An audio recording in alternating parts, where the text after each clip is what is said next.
Hey there folks, this is David on David's Brain. Welcome back to our ongoing Let's Play of Persona 4 Golden for the PS4 on PS5. Please be sure to like, share, subscribe, comment, ring the bell, contribute to my Patreon, link to the description of the bomb, stay inside, stay safe, wear a mask, get vaccinated. Okay, so, last time, quite a bit happened. Yeah, Nanako flatlined, and Namatame looked like he was trying to escape through the window. Yosuke was sorely tempted to go and shove Namatame into the TV and let him be killed by the shadows of the Midnight Channel.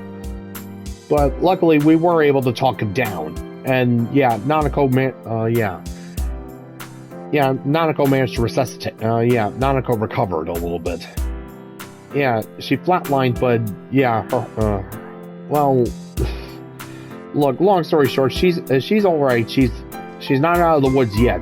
But yeah, speaking of out of it, Teddy's gone AWOL. All right. Anyways, will Nanako be all right? And then there's what happened in Namatame's hospital ward. The snow is starting to fall. The fog that won't disappear. Let's just get some sleep. Hopefully, with everyone, just take some time back home to just relax, have a good drink. It's just something to calm down, do whatever. Yeah, just go back to the hospital tomorrow with a clear head, clear mind, and see if we can get some coherent answers out of Namatame.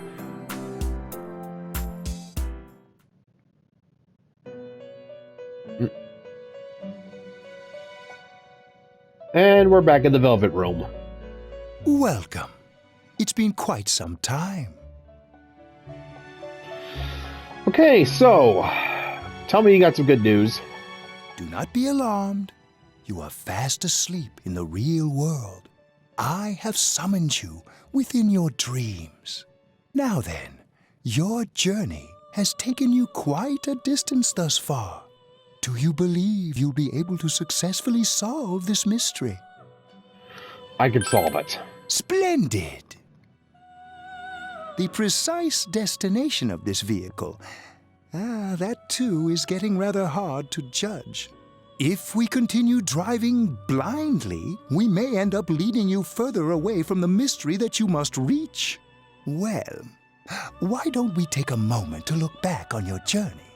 It was for that purpose that I summoned you here tonight. Margaret?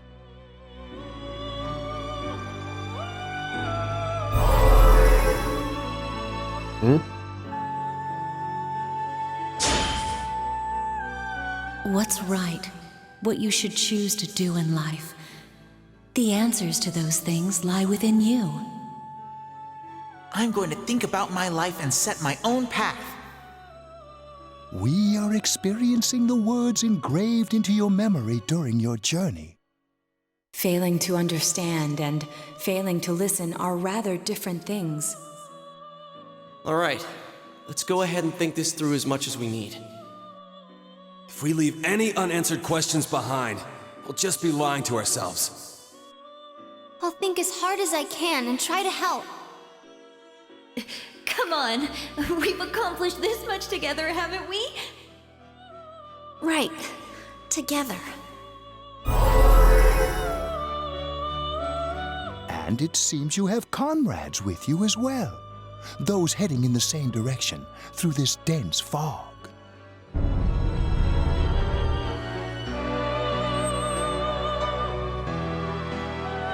Wait.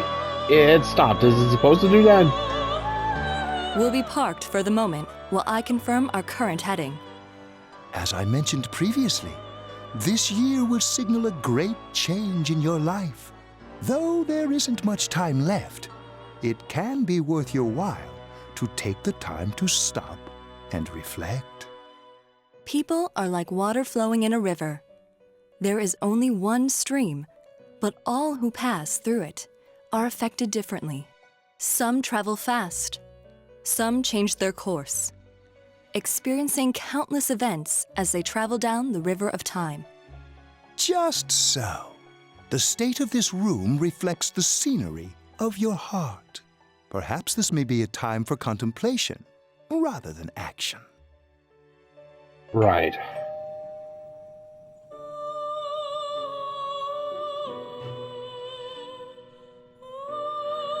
Yeah, no, exactly. Just like with Yosuke.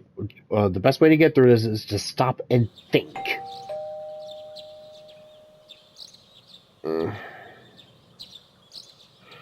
Yeah.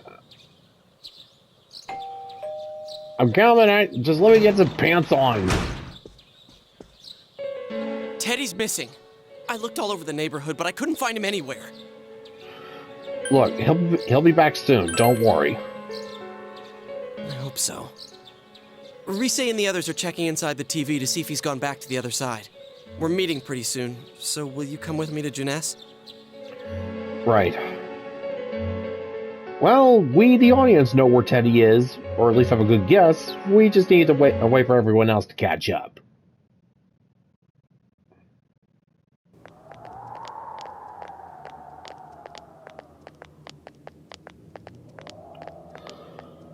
It's no use, man. We can't find him. No luck for me either. I didn't sense anything over there. The fog's so dense it might be affecting my readings. I wish I could do better. I'm sorry. Ted. Don't tell me he really went back to his world this time. We told him over and over that he could stay here. Maybe we didn't bribe him enough? This may be a time for contemplation rather than action. Alright. Let's think about this. I guess that's all we can do right now. He plays dumb a lot, but he's attached to us deep down. He wouldn't disappear without saying anything, right? I'm worried for Teddy myself, but let's trust in him and await his return. Right now, we must concentrate on the case. It won't be long before Namatame is transferred to another location. We must hurry, or we will miss our only chance to get his perspective on this.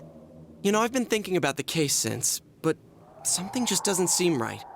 Let's quickly review the facts. Of all the victims, only 2 were killed.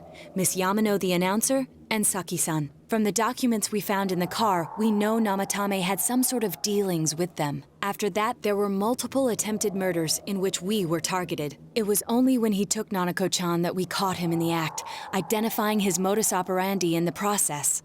When I hear you put it like that, sounds like the dude's guilty. As a result of Namatame's arrest, the police admitted that Mitsuo Kubo was a mere copycat killer. Back up to yesterday. Remember when you said Namatame didn't have a motive to kill the announcer? That's what's bothering me. Right. Either he's completely nuts, or we're misunderstanding something. You lost me. She's trying to say that if Namatame is sane, then there may be facts in the case we don't know about yet. Sane or insane? Sounds like a play I saw before. When he talks about saving people, what does that actually mean? I don't think there's any doubt that it includes kidnapping people and throwing them into the TV. Could he mean saving them through death? He did call himself a savior and said that the other side is a wonderful world. So they'll be saved if they die? What a bunch of crap! The bastard should have gone and saved himself. What do you think, Senpai? Look, there's something else here. We don't exactly know what he meant by saving him. Again, we just need to get in there and talk to him. If you think about it normally, it's gotta be him. But there ain't nothing normal about that world anyways. There's something I've been wondering about for a while. When we first encountered him, he said, "You're the ones I saved. Don't worry, I'll save this girl too." So, if he saves people by killing them, did he save us too? Wouldn't he actually have failed to save us? You raise a good point. If he thinks that salvation comes only through death, his words to us make no sense. And another thing, the Namatame who appeared on the Midnight Channel said he failed to save Nanako-chan. Well, maybe he really was trying to save the victims by putting them inside the TV. Come on, don't get all quiet like that. You guys know I just say the first dumb thing that pops into my head. No, that's 2 for 2 right that now. he truly intended to save us. But he's still the one who threw in Saki-senpai and that announcer, right? Sure, we haven't nailed down his motives, but that doesn't change the fact that he killed them. Or what? You think someone else was involved? What makes you think so? the possibility of a culprit besides Namatame. Something that proves this possibility? Let's see, his diary, the warning letter. No, definitely not Mitsuo. Oh yeah, Mitsuo is completely unrelated to this. Mizuzu Hiragi's out. Yeah, no, the letter. If Namatame was trying to... Yeah. Warning letter? Oh yeah! Whatever happened to that thing? If Namatame's the killer, he must have been the one who wrote it, right? Let's review them. Yeah, the first letter said, don't rescue anymore. And the second one said, if you don't stop this time, someone close will be put in and killed. Yeah, killed, not saved. Yes, that's right. Isn't that kind of odd? Would someone who thinks he's saving people by killing them write stuff like, don't rescue or kill? Yeah, and the will be put in and killed part doesn't make sense either. If the killer was writing it, wouldn't it be more like, I'll put in and kill? Hey, could this mean... Yeah, that Namatame didn't write it. Yeah, it's almost like someone else wrote this letter. But only the killer would write such a letter and deliver it to Dojima-san's house, right? If someone else wrote it, that could only mean... Dear God. Since this is such an unusual case, I was absolutely convinced that other than the Kubo incident, there was one culprit. So Namatame really was trying to save his victims? Everything is exactly the opposite of what it first seemed. In Namatame's parlance, failing would have been the first two cases when the victims died. If he had used his method twice and failed both times, he would hardly have continued using the TV. And yet he did. It all seems to suggest that someone else wrote this warning letter while observing the entire case. Someone else? Then it wasn't Namatame that killed Saki-senpai and the announcer? We can't say for certain yet. We urgently need to speak with Namatame face to face.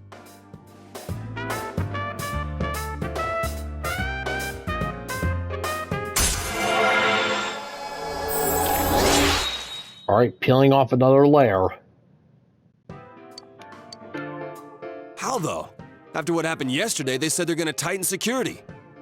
I have a plan, but there's no time to waste. Let's hurry to the hospital. Alright, let's hear it.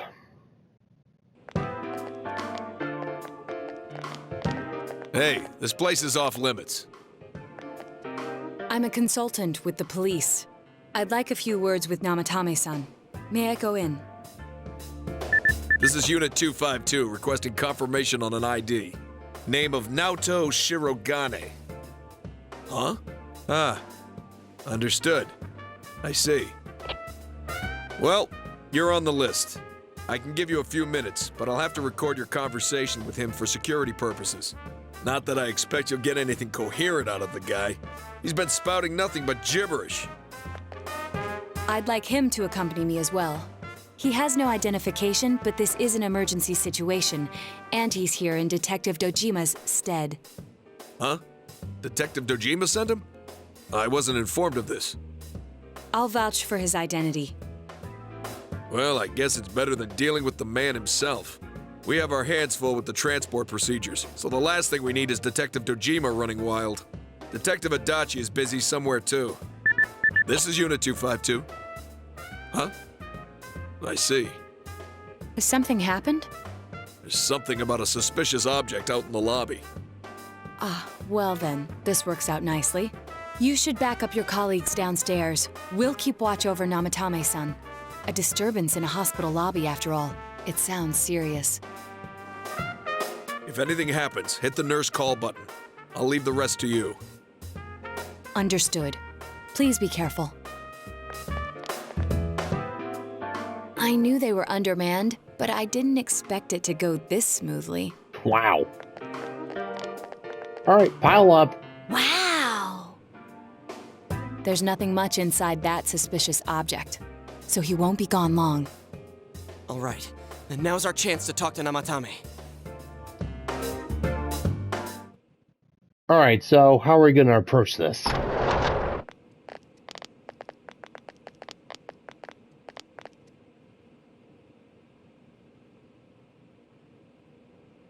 Namatame-san, there's something we'd like to ask you.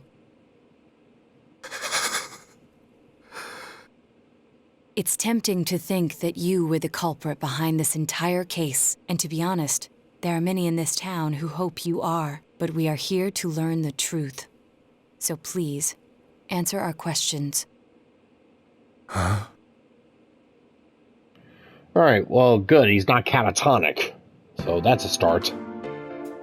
Alright, let's see.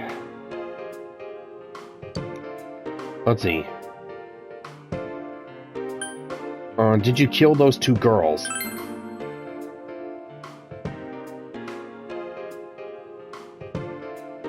They were killed.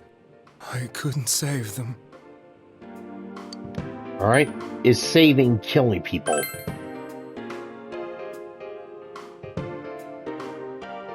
No. If nobody saves them, they'll be killed. That's why I put them in there. Alright.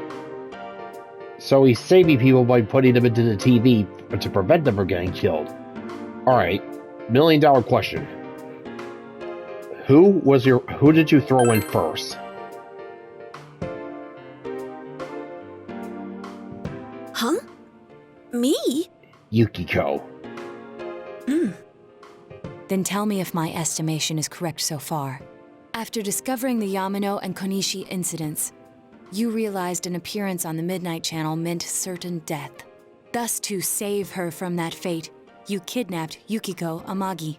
You couldn't let her be killed, so you threw her into the TV, preventing the killer in this world from reaching her. And you repeated the process, as more individuals appeared on the Midnight Channel. It all falls into place. His body is weak, but his mind is sound. He's trying to tell us the truth. Yeah, but if the stuff he's saying is true... There's another killer who murdered the first two victims? Indulge us in a few more questions. Alright, let's see. Alright. Who killed the first two? I have no idea. I want to know that too. Alright.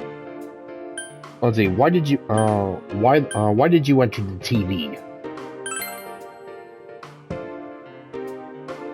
I didn't know. I never thought it would be that kind of place. And yeah, why the warning letters?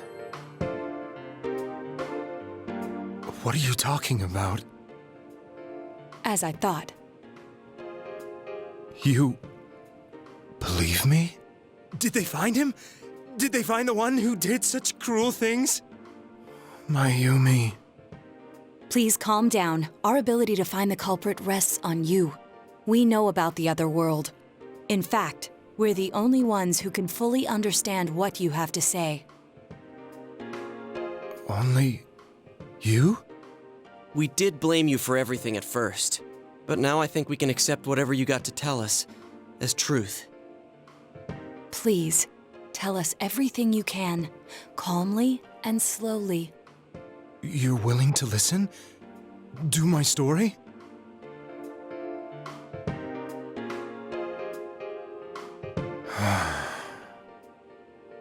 All right. Alright, let's take it from the top. Soon after my affair with Mayumi became common knowledge, I returned to my parents' home, as if to run away from the scandal. And I started drinking heavily to drown my anxieties. I hadn't been able to reach Mayumi at all, and that didn't help either. Mayumi, where are you? She'd been disgraced on all the afternoon shows, and forced to resign from the program she was on. I caused her so much trouble. I wanted to at least apologize to her, but I couldn't even do that. I lost the will and energy to do anything. Then, one day, the rumor I heard some time ago came back to me. Since I had nothing better to do, I sat down blankly in front of the TV and watched my own reflection. And all of a sudden, there was Mayumi. Mayumi? Is that you? The Mayumi inside the TV looked as if she was calling to me for help. Mayumi? Mayumi! When I reached out unthinkingly to touch her, my arm disappeared into the TV, as if I had dipped it into a pool of water. I was so shocked that I lost my balance and nearly fell face first into the TV.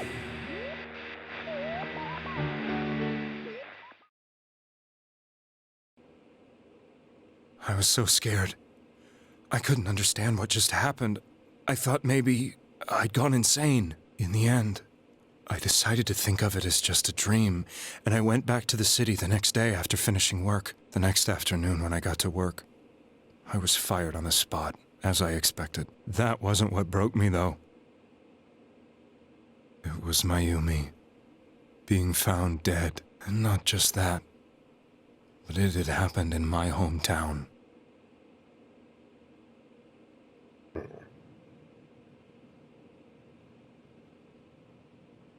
I was dumbstruck. But later on, I remember the image of Mayumi I'd seen that night. Was it not a dream? Could it really have been an SOS from Mayumi? I hadn't touched another TV because the first time was so terrifying, but I decided to try it again, and I confirmed that none of it was a dream. So that image, was it something Mayumi showed me, calling for help? That's how I felt. And eventually, you learned of the Midnight Channel. I remembered that when Mayumi was alive, she was chasing a rumor about some bizarre TV program. I'd heard about it before, but I thought it was just an urban legend. But then Mayumi appeared on it, and later turned up dead. The more I thought about it, the harder it became to believe that the two events were unrelated. Soon after that, I came back to Inaba to answer the police's questions. I'd lost my job, and I wanted to know the truth of Mayumi's death for myself. Then, on another rainy night, someone else appeared on the Midnight Channel. It was a girl. She looked like she was calling for help, just like Mayumi. The first thing that came into my mind was, maybe this girl will be the next to die. And that was Saki-senpai. I'd been following all the news about Mayumi, so I noticed right away that she was the girl who found Mayumi's body. And if my hunch was right, she'd be the next victim. I didn't want her to die the way Mayumi did, so I desperately kept watching. I was consumed with the idea of rescuing her. Then, little by little, her image on the screen came into sharper focus. It became sharper? How did you find out it was her? After I came back, my father couldn't bear to see me in such low spirits, and gave me a job with the family business. I met that girl when I delivered a package to the liquor store.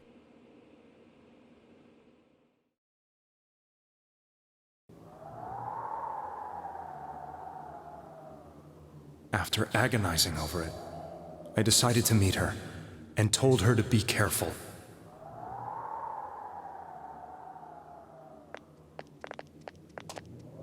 But that same night, on the TV,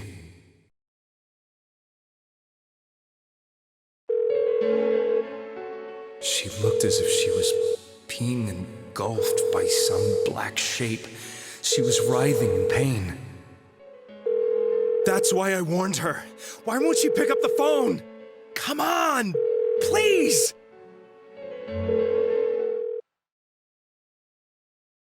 When Saki was killed by her shadow. Next day, they found her dead. I knew she was going to be murdered, but I couldn't save her. I blamed myself, thinking there must have been something I could have done. There was no one who depended on me. Nobody at work, not even my wife. Mayumi was the only one who accepted me for who I was. But she was murdered, and the same person killed another girl. I was beside myself. I couldn't forgive myself for doing nothing. You really did love Miss Yamano. Yes, from the bottom of my heart. Before I was married, my wife made it big in show business. I was happy for her, but it put a strain on our relationship. I think I can kind of relate. It was around that time when I met Mayumi. She was interviewing our candidate for the next election. She was a big-name announcer, but she only worked with local stations, and her attitude towards work was similar to mine. We both came from Inaba, so she was easy to talk to.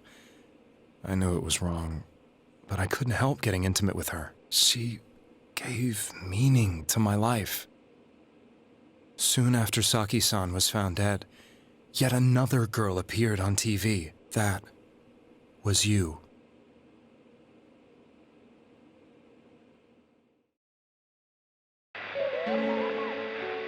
She'll be kidnapped next.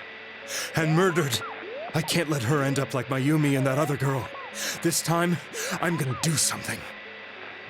My opponent was a murderer who left no clues to his identity. I thought hard about what I could do to protect her from someone like that. I'll never convince her. If she gets suspicious and they arrest me, who'll save her then? The girl inside the TV looked as if she was smiling at me. And that's when it hit me. I apparently had the power to go through the TV screen to the other side. Then, what if I put her into the TV and give her shelter there before the killer gets her? What are you trying to tell me? That it's safe over there? Is that it? The girl inside the TV seemed to smile at me again. And I thought, no matter what kind of place it might be, it's better than being slaughtered. Once things calmed down, I could just let her out again. If she's inside the TV, there's no way they can find her. It felt as if everything was starting to come together in my mind.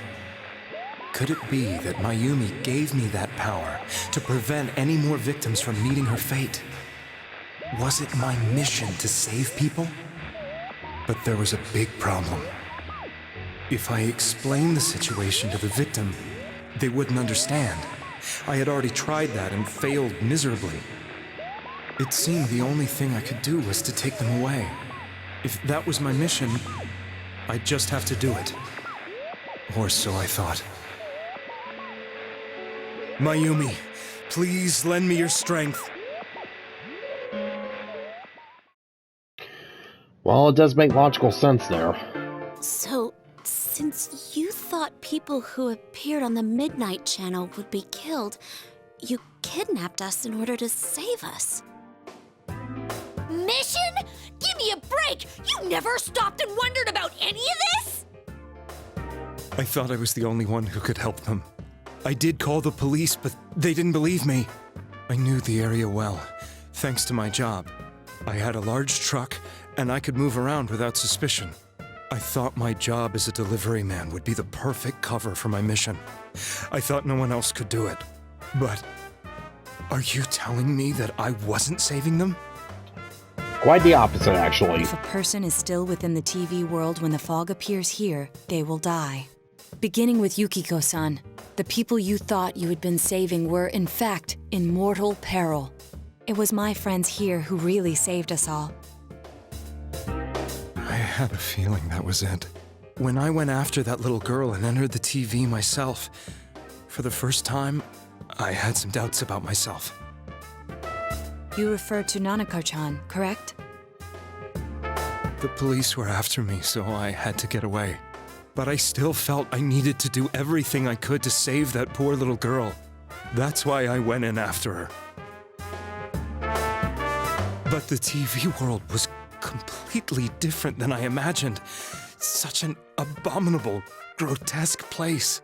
I knew that the three of you who I saved went back to your normal lives, so I didn't realize how terrible that world was. I never knew you couldn't even get out of that place on your own. No. That's a cowardly way to put it. I'd probably already begun to realize that it was a dangerous place. If I hadn't, I wouldn't have gone to see you all. See us? Wait, are you talking about the concert we did at Junes? Yes. I wanted to know why the ones I saved were all hanging out with each other, and how much you remembered. But in the end, I couldn't bring myself to say anything and ran home. I must have felt too guilty. But all the doubts and anxieties I'd been unconsciously suppressing exploded out when I entered the television myself. I thought I was going insane. I probably did. And you know the rest. When I came to, I was lying in a hospital bed. You really were trying to save people. But I ended up doing just the opposite. What a fool. I always wanted to enter the world of politics and become useful to society. But after losing my job and the woman I loved, all I had left was this power. I convinced myself that world was some sort of sanctuary, and I secretly believed myself to be a hero.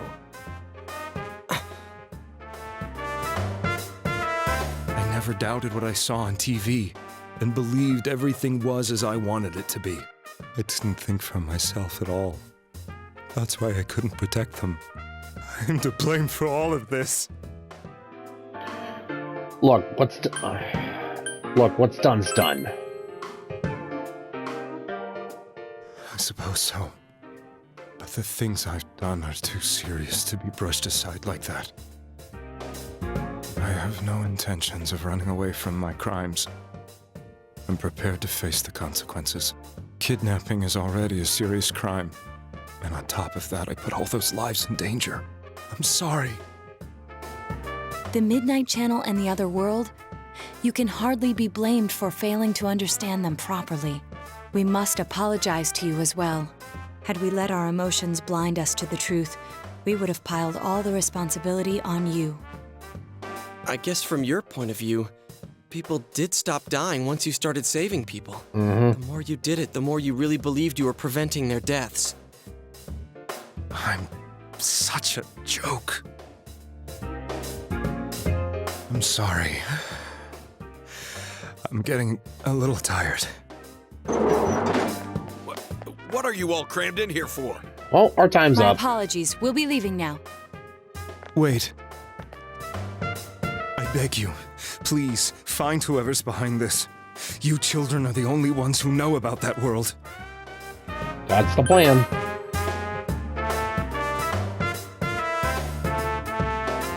It's all clear now. He never committed any murders.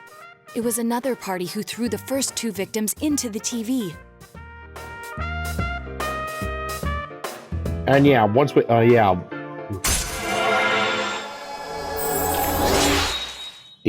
you, Yosuke, and Chie rescue Yukiko, and then continue on with Kanji onwards, just convince Namatame that he was on the right track. It was just the domino effect. First one fell, and he thought his method was working. And things were going on track until Mitsuo confessed to being the killer. And then Naoto inadvertently started it all up again. Now get out of here! I told you, he's almost ready to be transported. We can't have anything else happen. Sheesh, I better not see you rascals here again. Yeah, whatever. Nanako-chan looks like she's in pain. She's fighting for dear life. This was the last place we saw Teddy, right? He was so worried about her. How can he flake out like this when we have to find the real killer? The police consider the matter closed. We'll have to do all the investigation from here on out. What else is new? Let's revisit Saki-san and Miss Yamano's incidents and see if we can turn up fresh details. But it's been over 6 months. Wouldn't the trail be cold by now? I know, but we can't give up. We're the only ones who understand what's really going on. And you never know. People might remember some things now because they've had so much time to think about it. Let's split up and talk to people all over town tomorrow. We'll meet up in the evening to discuss our findings. I hope we can find out something about Teddy, too.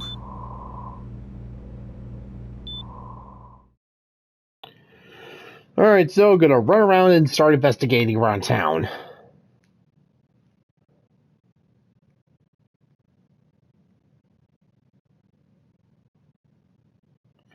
Alright, well, might as well just go and hit the hay.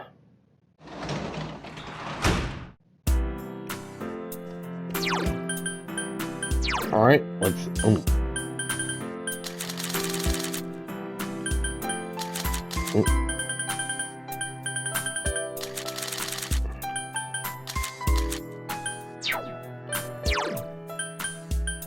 Let's see. Yeah, heard out. Oh, yeah, listen to Namatame.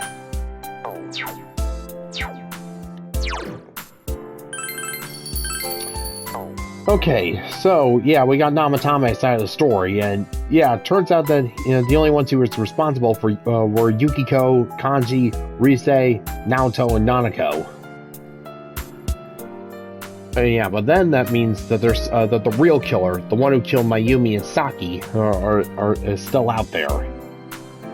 So we're just going to go out there and start figuring things out.